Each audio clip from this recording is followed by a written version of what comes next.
Hello दोस्तों, मैं भारती बघेल लेकर आई हूँ भानगढ़ से जुड़ी वो कहानी जो भूतिया बनने तक जाती है।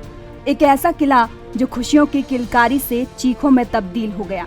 वहाँ के स्थानीय लोग बताते हैं कि इस महल से कभी कभी चीखने की आवाजें आती हैं।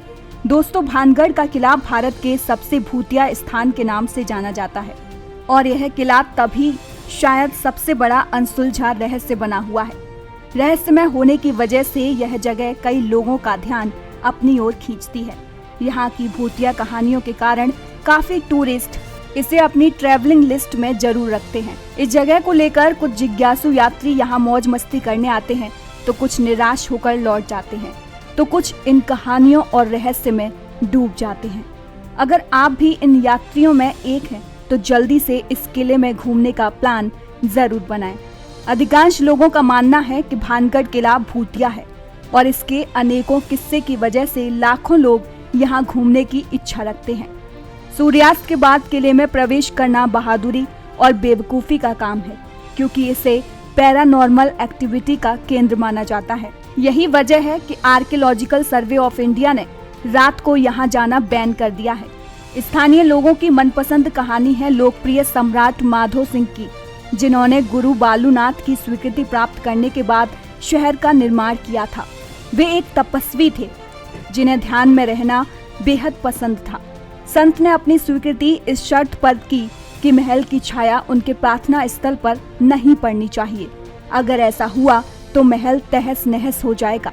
जब महल का निर्माण पूरा हुआ तो उसकी छाया संत के प्रार्थना स्थल पर पड़ गई और भानगढ़ उसी समय तहस नहस हो गया। संत के क्रोध को झेलने के बाद भानगढ़ तुरंत एक शापित शहर में बदल गया और इसे फिर से नहीं बसाया जा सका, क्योंकि इसमें कोई भी संरचना कभी भी जीवित रहने में कामयाब नहीं हुई। हैरानी की बात तो यह है कि बालूनाथ का तपस्या स्थल अभी भी खंडर अवस्था में देखा जा सकता है। वैज्ञानिक भानगढ़ की कहानियों को खारिज करते हैं, लेकिन गांव के लोग अभी भी इस किले को भूतिया मानते हैं। स्थानीय निवासियों का कहना है कि उन्होंने एक औरत के चिल्लाने, चूड़ियां तोड़ने और रोने की आवाजें सुनी थी। साथ ही उनका कहना है कि किले से संगीत की आवाजें भी आती हैं और कभी कभी उन्हें परछाइयां भी दिखाई देती हैं। कुछ लोगों को लगता है कि कोई उनका पीछा कर रहा है और उन्हें पीछे से थप्पड़ मार रहा है। वहां से अजीब सी गंध भी आती है, ऐसा स्थानीय निवासियों का कहना है। इन्हीं कारणों की वजह से सूर्यास्त के बाद दरवाजे बंद हो जाते हैं और किले में एंट्री बिल्कुल बैन हो जाती है। हालांकि यह कहानियां मनगढ़ंत हैं या असल, इस बारे में तो कोई कुछ नहीं कह सकता। लेकिन आपको क्या लगता है कि वाकई भूत होते हैं?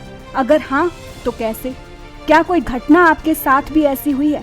अगर आप भानगढ़ के आसपास के रहने वाले हैं और आपने कभी कोई अटपटी या डरावनी घटना महसूस की है तो वो भी हमें कमेंट करके जरूर बताएं।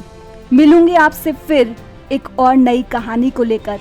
तब तक के लिए नमस्कार।